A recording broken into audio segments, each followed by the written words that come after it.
Pernah nggak sih Anda berdiri di depan Candi Prambanan, terus mikir, wah ini arsitektur Indianya kental banget ya, simpen dulu deh pikiran itu.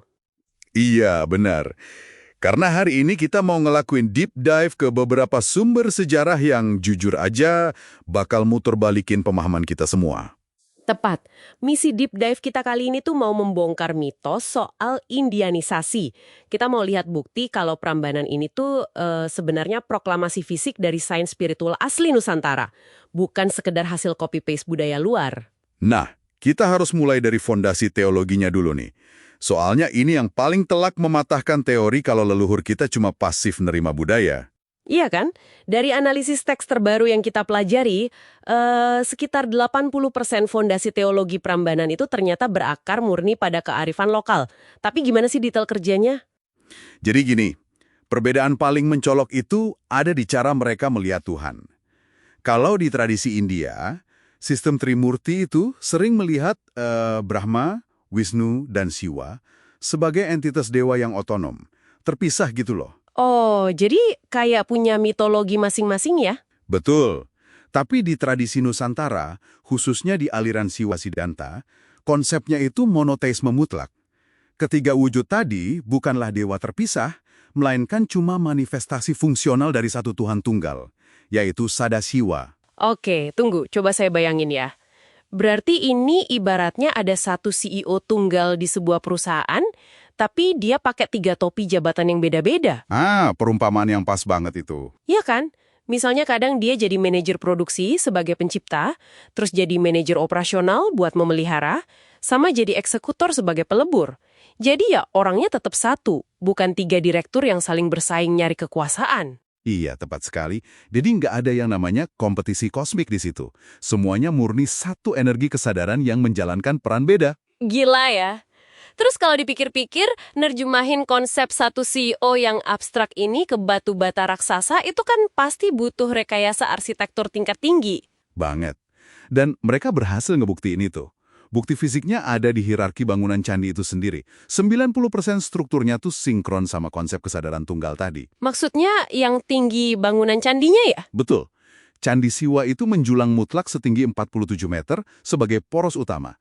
Sementara Candi Brahma dan Wisnu sengaja dibikin jauh lebih rendah, cuma sekitar 33 meter. Wah, lumayan jauh juga ya, beda 14 meter. Itu yang 47 meter merepresentasikan sisi O tadi. Iya, perbedaan ini bukan sekedar trik visual loh, ini murni pesan teologis. Tata letaknya itu pakai pakem ruang yang disebut aksara modre. Aksara modre. Gimana tuh maksudnya? Bayangin aja kayak jaring laba-laba kosmik gitu. Candi Siwa ditempatkan sebagai titik nol atau pusat kesadaran absolut. Jadi semua energi dan struktur di sekelilingnya ditarik berpusat ke satu titik ketuhanan itu. Sebentar. Kalau memang ini murni soal pencarian kesadaran tertinggi, terus gimana dengan lingga yoni yang ada di dalam candi? Setahu saya kan selama ini orang luar sering mengklaim itu sekedar simbol reproduksi atau kesuburan biologis biasa. Nah, ini nih. Itu pandangan luar yang sering mereduksi makna aslinya.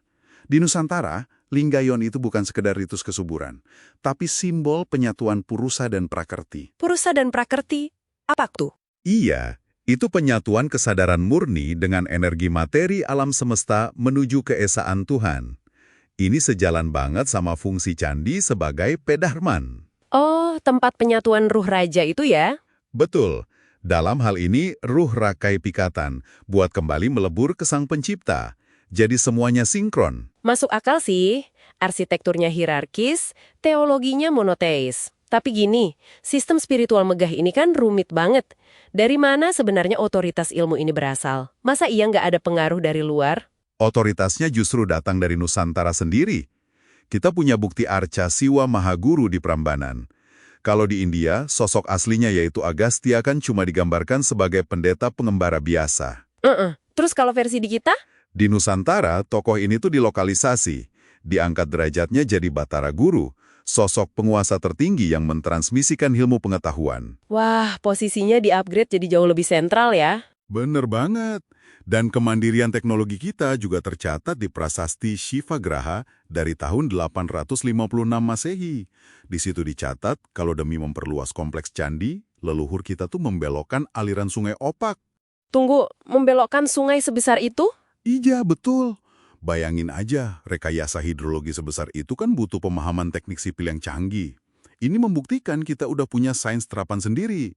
Fakta-fakta ini malah sangat mendukung teori reverse influence. Reverse influence, berarti kebalikannya dong. Tepat. Sangat mungkin peradaban Nusantara yang justru mempengaruhi Asia Selatan, bukan sebaliknya. Wow, ini ironis banget sih. Kita kan selama ini ngira Nusantara itu ibarat murid di bangku belakang yang sibuk nyalin PR dari luar. Padahal jangan-jangan kita lah universitas spiritualnya. Tepat sekali. Dan itulah alasannya kenapa Anda yang dengerin Deep Dive ini tuh harus peduli. Pemahaman baru ini mendefinisikan ulang jati diri bangsa kita. Ini bukti empiris kalau leluhur Anda itu inovator intelektual yang sangat maju, bukan penikmat budaya yang pasif. Setuju banget. Maksud saya, kalau di abad ke-9 aja, leluhur kita udah mampu memetakan titik nol kesadaran ke dalam rekayasa mahakarya batu setinggi 47 meter. Pasti masih banyak rahasia lain kan? Benar. Rahasia sains kuno apalagi di Nusantara yang selama ini cuma kita anggap angin lalu sebagai sekadar mitos.